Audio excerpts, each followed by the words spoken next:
have my own me time with you guys. Yeah, this is like your recreational entertainment. This isn't Recreational. even serious. This Yes. isn't even work. This is like Yes. fun stuff. Fun stuff. Yeah. Hey, as a technical person or even a non-technical person, maybe it's their first year in security industry, or maybe they switched jobs from a different industry altogether and landed in security.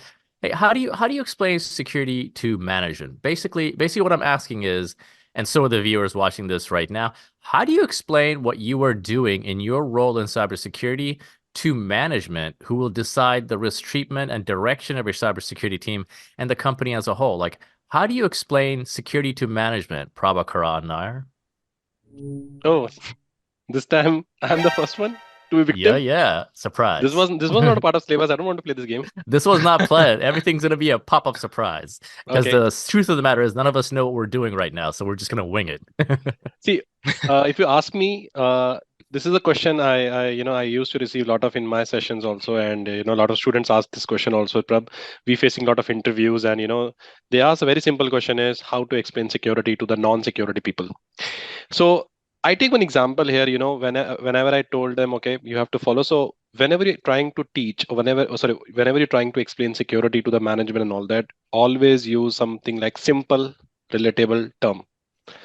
Let's take example. The way you have a TV, you have a AC, you have a fridge, you have a very sensitive things at your house, and you protect the house with a lock and all that. Same like organization basically have data, they have other assets, and that also required protection. Okay, so in one of the sessions, I involved director also, one of the company member, and I asked him, see, will you be happy if your car is basically stolen or your bike is stolen? So he said, no. Why are you telling me this? So same like your data, your assets is basically have a same value. So the kind of a security we need, uh, you know, for your car and all that, same level of security required for data and assets. Another example I gave is, giving examples which is focus on impact. I repeat, giving the example with a reference of focus on impact, where you start with why first instead of teaching them how and where. Okay, why is Yeah. important? Like one of the example I have taken is like like a personal hygiene. Like washing hand to prevent infections, right? Same Yeah. like we basically have antivirus to prevent infections of the systems. Like, in our podcast, one of the guys basically not feeling well. Okay. And The person with the and biggest smile is the one not yeah, feeling well right now. yeah. Why'd you do that to Prashant, No, bro? Why'd sorry. you do No, it's our attachment. That's so We are funny. brother, yeah. So so something happened, and we take medicines, right? Same like antivirus is act like a medicine for the systems by which we maintain the hygiene of the systems.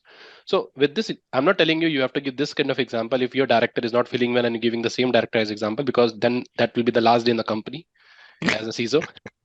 So Prashant is my friend, I can as my brother, so I can take this example, but always explain with why instead of teaching them how and where. So they use a lot of jargon terms like encryptions and all that. Never use that. Relate the scenario, relate the topic with the day-to-day practice. So that is how I drive the question with answer. Yeah, over to you guys. Yeah, Prashant needs like a anti instead of antivirus, he needs an anti-chat program right now for his for his and Some something to detox myself. Yeah. yes. Right. This recording is our own personal detox. Prashant, how do you explain security to management? No, you could can you see the little bit of fog on my glasses? Yeah. It's Let me a see, let me little see, bit let me here. see. It's yeah, a Yeah, I little can see bit it. of it. I It's can it's see it. diffusing now, but it's a kind of a I am the kind of a social anxiety I have. Anyone putting me on spot and I start sweating really, really bad. So Uh, this is where when Prab I mean, mentioned my name, my brain sensed like, uh, oh, you're on spot, right? You're on the focus of the stage. And yeah. I start fogging up my glasses, and it's the social awkwardness that I have. Now it's in So public, right? so That's the reason so I always when hide myself.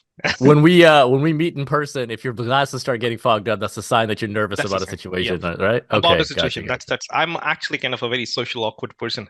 Try not to get into the crowd, try not to get into the tension, like simply subside it somewhere. Explaining security. It's a kind of a thing. I kind of like the example that Prob mentioned. I generally go ahead and start with a question. What is so no ask the CEO, ask the management, whosoever you're interacting with that. Simply ask the question, what is the most important thing that actually matters to you in your company, except people. Of course, people are the most important asset that you have, but from what generates revenue for you? What are the business area? What are the key assets that you have? What is the most important thing? What are the most important things that you realize that one fine day you simply make it vanish out of the picture? What exactly is that asset that is going to impact you the most? And help them in understanding what if that belongs to someone else, or that is literally out of the scope of your current scenario that is making the most of your profit. How would you feel? Be it, I mean, it could be market competitors, be it could be the bad guys, be it your customers' information, be it your trade secret, anything that is so important for you that you one fine day you realize that it's not no longer with me, which has built this entire organization, enterprise, empire, whatever it is, right? And one fine day it is gone. How exactly as an organization it would start affecting you? Now that could be the losing the sensitive information, or it could be impacting the critical services that you're offering to the customers. It could be literally anything. So based on the responses, it is very important. And one thing which Prabh also emphasized, that it is very important that you communicate effectively. Use simplest terms. Try not to be very niche in terms of explaining. Like, for example, they literally don't understand uh, what exactly encryption means. I mean, I was listening to one of the talks of my former employer's CEO, and they were trying to gasp on a lot of things, emphasizing on the APIs.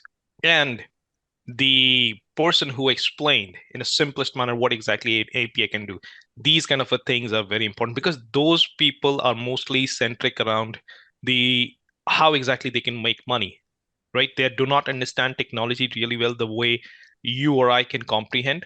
So let's not assume that they could understand everything. So go with an assumption that there is zero understanding of anything. You need to start, like, I always use this, it's called as Feynman technique of teaching. If you can explain anything to a 5-year-old kid, right? Imagine the management or the CEO or anyone from that enterprise is just like a 5-year-old kid explaining the complicated topic, like, for example, software-defined networking, IPsec, VPN, Kerberos, in a way that a 5-year-old kid go in and understand. Think about that. You explain the same concept to a management, they could understand. So it's very important to communicate effectively with the simplest terms, and ensuring that they do not, they would be able to relate it from their day-to-day life. For example, like Prab mentioned, like stealing the sensitive important assets like your vehicle, appliances, or anything. So that's the key. Key communication, effective communication is very, very important. And And if it helps anybody else, just if you explain it to them as if they're 5 years old, and if in your mind, if it helps, also picture them as a 5-year-old when they were 5. It helps too. Like picture them in diapers and in crying like a baby. That'll also help you get a very good advantage over them. True. And What were you to saying, add Prab? to add to this example, as Prashant told about 5-year-old kid and all that, you will be surprised to know that when I teach federation identity in my CISSP batch, I basically take this literally example. Actually, I don't know in other countries. In India, what happened? We used to have a small shops within a society. Shops is just like your Walmart, but not that big Walmart. We have a small shops in which we basically sell basic materials or fruits and daily commodities and all that. Bajar. Is it Yeah, a you can bajar? say bazaar. Okay, it's bazaar. Okay, it's not kacha bazaar, it's a bazaar. So normally what happen is there. So I just want to make Prashant bhai happy. So here what happen is what happen here is normally when we are a kid and all that, we go to shop and say shop uncle, give me the toffee or give me the chocolate or give me ruffles and all that. Okay. So shopkeeper will say, beta, give me the money. He will say, no, my dad will give the money. So here the dad is an identity provider because I'm representing my dad. Okay. That's My shopkeeper awesome. is a service provider. That is Okay. awesome. Understood. Keep going. That's So here what perfect. happen is shopkeeper already have a trust with my dad. Any point of time my son come, give them money or give them a toffee. So here authentication is done by my dad. Yeah. Definitely shopkeeper owned that particular shop, so he decided the authorization. So SAML is distribute authentication and centralized authentication and distribute authorization. Understood. So this is how I used to give examples. Yeah, that's awesome. Okay. I perfectly understood that. That is a perfect Can- example of federated identity. Can we do this? Can we do this? But I also add, but same example you cannot apply in the liquor shop. Come on, you cannot go to liquor shop and say, I will take a bottle and my dad will pay the money, or cigarette shop. Yeah, Okay, yeah. then that will be the Yeah, last Nice one. one. wait right here. I'll be right back. Right. Exactly. That would be the right response from the shop owner. That waiter, Yeah, right. I'll be right Hold on. back. My dad is over 21, but not me. So you should give it to me and trust my dad in that sense. Also, he has the money. Yeah, Right. that liquor shot that wouldn't go down. Right. Prashant, were you gonna say something? Yeah, I was saying that. Can we do this? Can we? This is really good. Can we pick any kind of a complicated topic and try and explain the way Prabh just explained it? Like randomly. we can when we upload this video, right? So those who are watching this video, do let us know in comment box. Shall we this time discuss such topics in a layman term? And we are waiting for your feedback, team. So if those who are watching give us this your video, most complex topic, and we'll try to explain. It's not about CISSP, any topic. Any topic, Yeah. randomly. Let's see exactly. if we can get into how to rebuild a car engine. Exactly. Explain to a 5-year-old. Let's do that. So